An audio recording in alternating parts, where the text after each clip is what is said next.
नमस्कार साथियों चैनल पर आपका स्वागत है। ड्राइंग टीचर से संबंधित लेटेस्ट जानकारी के लिए आपको लगातार इस चैनल पर अपडेट्स मिलती रही हैं। कल भी इसके ऊपर वीडियो बनाई थी कि कुरुक्षेत्र यूनिवर्सिटी के द्वारा संचालित डिस्टेंस एजुकेशन से किए गए आर्ट एंड क्राफ्ट डिप्लोमा के ऊपर काफी वाद विवाद चल रहा है और सुप्रीम कोर्ट के माध्यम से ये बताया गया था कि ये आईटीआई के इक्विवेलेंट नहीं है।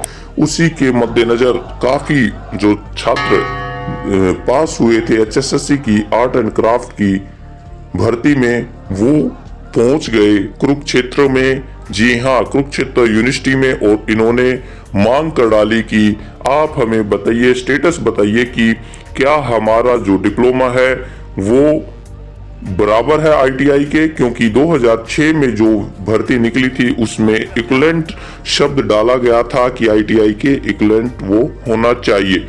तो बड़ी संख्या में ये छात्र अभ्यर्थी वहां पहुंचे थे और कुरुक्षेत्र यूनिवर्सिटी के सामने वो पहुंचे और कुलपति ने उनको एक बहुत बड़ी सौगात दी है। पूरी वीडियो में बताऊंगा आप, और सभी को बधाई हो, क्योंकि यहाँ पर बच्चों के लिए भी ये फायदा है, क्योंकि आईटीआई से काफी कम छात्र थे जो कि यहाँ पे चयनित हुए थे और कुरुक्षेत्र यूनिवर्सिटी से पास आउट लगभग 600 से 700 के बीच में कैंडिडेट्स थे। तो इस तरह से उन छात्रों का भविष्य भी सुधर जाएगा जिनके बागडोर इन अध्यापकों के हाथों में आने वाली थी। तो पूरी की पूरी डिटेल है और अंत में इसके ऊपर भी बताया जाएगा कि क्या जो एक सर्कुलर व्हाट्सएप मीडिया पर घूम रहा है, क्या वो सत्य है या असत्य है, क्या है ये सारी डिटेल्स। तो चैनल पर बने रहे और चैनल को सब्सक्राइब जरूर कर लें, क्योंकि यहाँ पर आपको जानकारी मिलती है सत्य और सही जानकारी। तो कल यानी कि 8 दिसंबर को काफी तादाद में जो अभ्यर्थी थे कुरुक्षेत्र यूनिवर्सिटी से डिप्लोमा होल्डर, वो कुरुक्षेत्र यूनिवर्सिटी में पहुंच चुके थे और उन्होंने ज्ञापन सौंपा।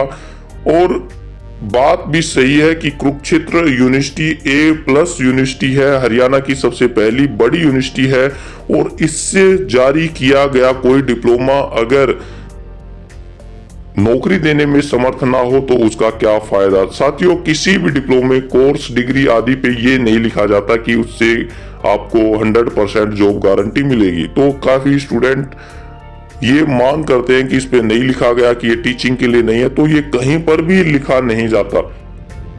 तो डिप्लोमा आधार पर जो शिक्षा विभाग है, यहाँ पर स्क्रूटनी हो चुकी थी उनकी और फाइनल वेरिफिकेशन हो गई थी, उनके जिले भी अलॉट कर दिए गए थे, लेकिन यहाँ पर बात अटक गई कि डिप्लोमे के इक्विवेलेंस से। आपको मैं बता दूं कि इस डिप्लोमा यानी कि कुरुक्षेत्र यूनिवर्सिटी से लगभग 175 गेस्ट टीचर यहाँ पर हरियाणा में ही लगे हुए हैं, 175। इसके अलावा एडिड स्कूल्स में लगभग 300 कैंडिडेट लगभग एडिड स्कूल्स में लगे हुए हैं।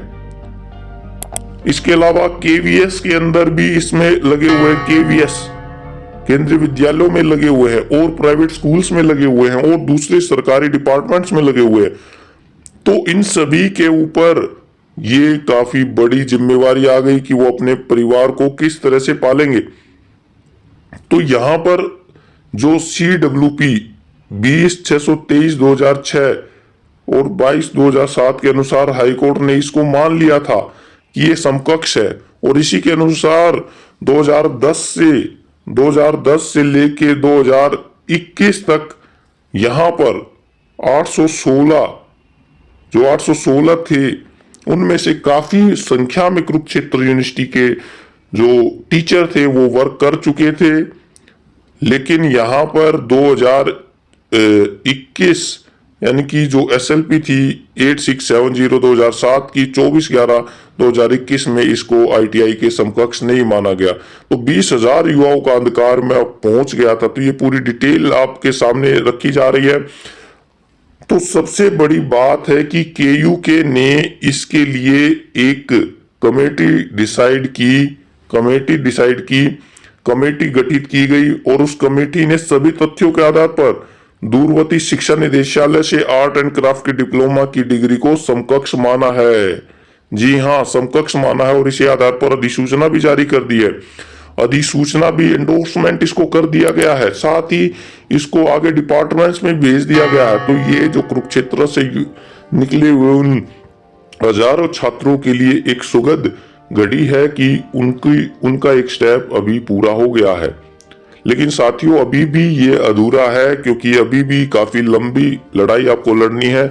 सबसे पहले आपको सभी एमएलएज और विधायक जो भी हैं, मंत्री हैं, उन सभी को ये विश्वास दिलाना पड़ेगा कि ये जो डिटेल्स हैं वो बिल्कुल सत्य हैं, और कुरुक्षेत्र यूनिवर्सिटी की जो सर्टिफिकेट है उसको भी उनके पास पहुंचाना पड़ेगा, ताकि वो ये ना समझे कि उन्होंने वो कोई ऐसा कार्य कर रहे हैं कि जो कि खिलाफ है कानून के, या जो रूल्स है उनके खिलाफ है।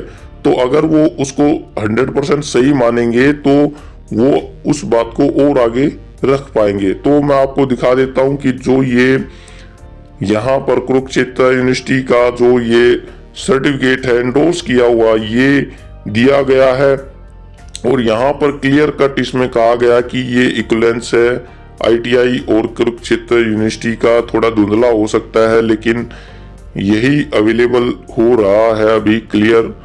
तो 1/12/2001 में रेफरेंस इन्होंने मांगा था, और 8/12/2021 में ये प्रदान किया गया है। तो एंडोर्समेंट नंबर भी है। कहीं पे व्हाट्सएप पे ये घूम रहा है कि ये फॉल्स है, यहाँ पे नंबर अलग है और यहाँ पर नंबर अलग है। ये दोनों ही अलग अलग नंबर है साथियों। एक एंडोर्समेंट नंबर है, एक इसका नंबर है। तो डेटेड 8/12/2021 है, और असिस्टेंट रजिस्ट्रार ने इसको जारी किया गया है। रजिस्ट्रार के बिहाफ पर ये जारी किया गया है। और इसके साथ साथ एक बड़ी खबर ये है कि हरियाणा शिक्षा सदन में भी ये भेजा जा रहा है। इसके साथ जो साथी हैं वो HSSC में भी इसको भेज सकते हैं। डायरेक्टरेट ऑफ एजुकेशन जो हरियाणा का मुख्य कार्यालय है, यहाँ पर उसको भेज दिया गया है इसको एंडोर्स करके, ताकि उनके पास ये कॉपी पहुंच जाए।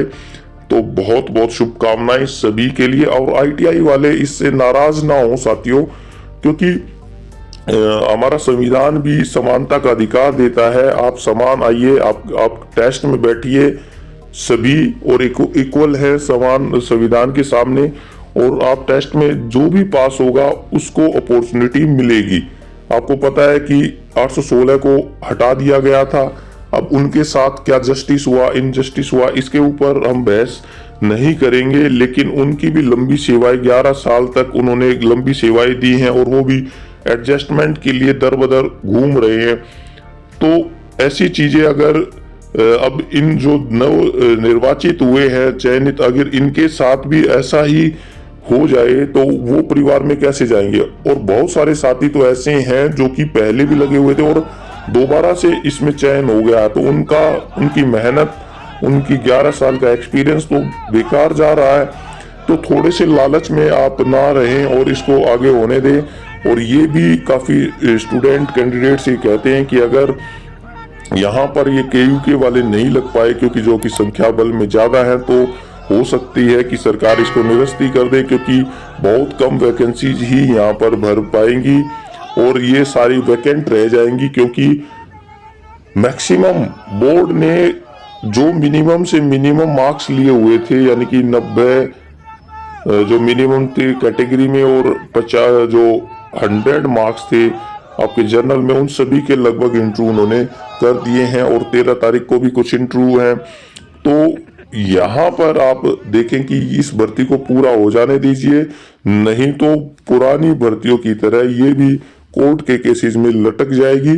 अब गवर्नमेंट अगर चाहे तो इसको जल्द ही निपटारा करके और यहाँ पर कर सकती है, क्योंकि सुप्रीम कोर्ट ने भी माना है कि इक्विवेलेंस का जो भी डिसीजन है वो स्टेट गवर्नमेंट की तरफ से किया जाना है, और KUK भी अपना पूरा पक्ष रख चुकी है। तो यहाँ पे मेरे ख्याल से कोर्ट में भी जाने की जरूरत नहीं है, सुप्रीम कोर्ट में। यहाँ जो गवर्नमेंट है वो अपने आप ही इसको इक्विवेलेंट मान करके सभी चयनितों को ज्वाइनिंग दे सकती है। तो आप अपनी राय जरूर बताइए कि आपको कैसा महसूस हो रहा है इस डिसीजन के आने के बाद में, और कैसे इसमें आगे प्रोसेस होगा। तो साथियों, आपका बहुत बहुत अभिनंदन, धन्यवाद।